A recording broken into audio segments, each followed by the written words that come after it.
Hello, and welcome back to Read Along with Miss Halsey. I'm Miss Halsey. Today we're going to be reading Chapter 8 of Hatchet. So let's get started. At first, he thought it was a growl. In the still darkness of the shelter in the middle of the night, his eyes came open and he was awake and he thought there was a growl. But it was the wind. A medium wind in the pines had made some sound that brought him awake. He sat up and was hit with the smell. It terrified him. The smell was one of rot, some musty rot that made him think only of graves with cobwebs and dust and old death. His nostrils widened and he opened his eyes wider, but he could see nothing. It was too dark. Too hard dark, with clouds covering even the small light from the stars, and he could not see. But the smell was alive and full and in the shelter. He thought of the bear, thought of Bigfoot and every monster he had ever seen in every fright movie he had ever watched, and his heart hammered in his throat. Then he heard the slithering, a brushing sound, a slithering, brushing sound near his feet, and he kicked out as hard as he could, kicked out and threw the hatchet at the sound, a noise coming from his throat. But the hatchet missed and sailed into the wall where it hit the rocks with a shower of sparks, and his leg instantly torn with pain, as if 100 needles had been driven into it. Ah! Now he screamed with the pain and fear, and skittered on his backside up into the corner of the shelter, breathing through his mouth, straining to see, to hear. The slithering moved again. He thought toward him at first, and terror took him, stopping his breath. He felt he could see a low, dark form, a bulk in the darkness, a shadow that lived, but now it moved. It moved away, slithering and scraping. It moved away, and he saw, or thought he saw, it go out of the door opening. He lay on his side for a moment, then pulled a rasping breath in and held it, listening for the attacker to return. When it was apparent that the shadow wasn't coming back, he felt the calf of his leg, where the pain was centered and spreading to fill the whole leg. His fingers gingerly touched a group of needles that had been driven through his pants and into the fleshy part of his calf. They were stiff and very sharp, on the ends that stuck out, and he knew then what the attacker had been. A porcupine had stumbled into the shelter, and when he had kicked it, the thing had slapped him with its tail of quills. He touched each quill carefully. The pain made it seem as if dozens of them had been slammed into his leg, but there were only 8, pinning the cloth against the skin. He leaned back against the wall for a minute. He couldn't leave them in. They had to come out. But just touching them made the pain more intense. So fast, he thought. So fast things changed. When he'd gone to sleep, he had satisfaction. And in just a moment, it was all different. He grasped one of the quills, held his breath, and jerked. It sent pain signals to his brain in tight waves, but he grabbed another, pulled it, then another quill. When he had pulled 4 of them, he stopped for a moment. The pain had gone from being a pointed injury pain to spreading in a hot smear up his leg, and it made him catch his breath. Some of the quills were driven in deeper than others, and they tore when they came out. He breathed deeply twice, let half of the deep breath out, and went back to work. Jerk, pause, jerk, and 3 more times before he lay back in the darkness, done. The pain filled his leg now, and with it came new waves of self-pity. Sitting alone in the dark, his leg aching, some mosquitoes finding him again, he started crying. It was all too much, just too much, and he couldn't take it. not the way it was. I can't take it this way, alone with no fire and in the dark, and next time it might be something worse, maybe a bear. And it wouldn't be just quills in his legs, it would be worse. I can't do this, he thought again and again. I can't. Brian pulled himself up until he was sitting upright back in the corner of the caves. He put his head down on his arms across his knees, with stiffness taking his left leg, and cried until he was cried out. He did not know how long it took, but later he looked back on the time of crying in the corner of the dark cave and thought of it as when he learned the most important rule of survival, which was that feeling sorry for yourself didn't work. It wasn't just that it was wrong to do or that it was considered incorrect. It was more than that. It didn't work. When he sat alone in the darkness and cried and was all done with it, nothing changed. His leg still hurt. It was still dark. He was still alone, and the self-pity had accomplished nothing.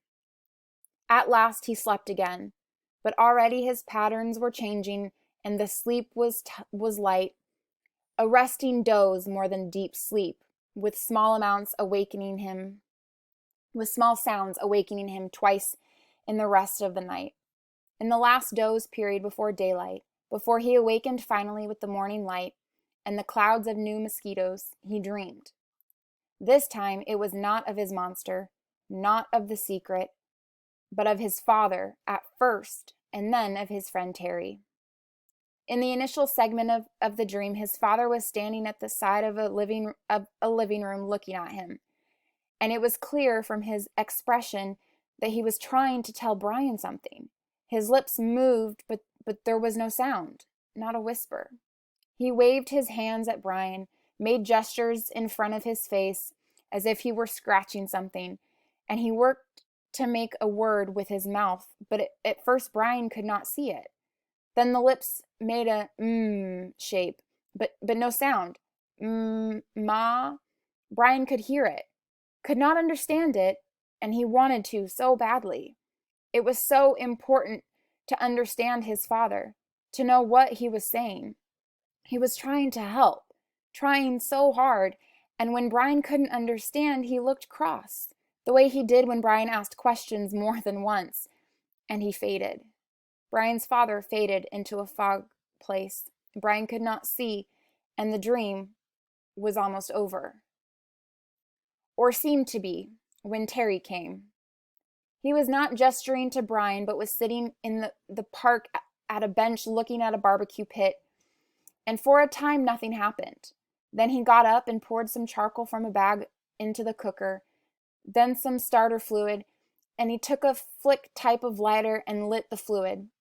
When it was burning and the charcoal was at last getting hot and turned, noticing Brian for the first time in the dream, he turned and smiled and pointed to the fire as if to say, "See, a fire." But it meant nothing to Brian, except that he wished he had a fire.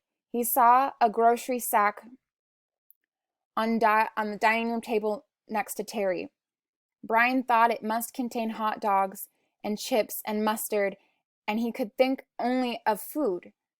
But Terry took his head and pointed again to the fire, and twice more he pointed to the fire, made Brian see the flames, and Brian felt his frustration and anger rise, and he thought, all right, I see the fire, but so what? I don't have a fire. I know about fire. I know I need fire. I know that. His eyes opened, and there was a light in the cave, a gray, dim light of morning. He wiped his mouth and tried to move his leg, which had stiffened like wood. There was thirst and hunger, and he ate some raspberries from his jacket. They had spoiled a bit, seemed softer and mushier, but still had a rich sweetness. He crushed the berries against the roof of his mouth with his tongue and drank the sweet juice as it ran down his throat. A flash of metal caught his eye, and he saw his hatchet in the sand where he had thrown it at the porcupine in the dark. He scooched up, winced a bit when he bent his stiff leg and crawled to where the hatchet lay. He picked it up and examined it and saw a chip in the top of the head. The nick wasn't large, but the hatchet was important to him, was his only tool, and he should not have thrown it. He should keep it in his hand and make a tool of some kind to help push an animal away. Make a staff, he thought, or a lance, and shave the hatchet. Something came then, a thought as he held the hatchet, something about the dream and his father and Terry, but he couldn't pin it down. Ah! He scrambled out and stood in the morning sun and stretched his back and muscles and his sore leg. The hatchet was still in his hand, and he was stretched and raised it over, and as he stretched and raised it over his head, it caught the first rays of the morning sun. The first faint light hit the silver of the hatchet, and it flashed a brilliant gold in the lake like fire. That is it, he thought. What they were trying to tell me. Fire. The hatchet was the key to it all. When he threw the hatchet at the porcupine in the cave and missed and hit the stone wall, it had showered sparks, a golden shower of sparks in the dark, as golden with fire as the sun was snow. What? As golden with fire as the sun was now. Okay, sorry. The hatchet was the answer. That's what his father and Terry had been trying to tell him. Somehow, he could get fire from the hatchet. Sparks would make fire. Brian went back into the shelter and studied the wall.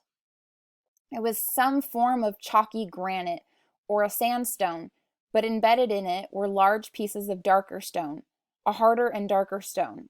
It only took him a moment to find where the hatchet had struck. The steel had nickel into the edge of one of the darker stone pieces. Brian turned the head backwards so he could strike with the flat rear of the hatchet and hit the black rock gently. Too gently, and nothing happened. He struck harder. A glancing blow, and 2 or 3 weak sparks skipped off the rock and died immediately. He swung harder, held the hatchet so it would hit a longer sliding blow, and the black rock exploded in fire. Sparks flew so heavily that several of them skittered and jumped on the sand beneath the rock, and he smiled and struck again and again. There could be fire here, he thought.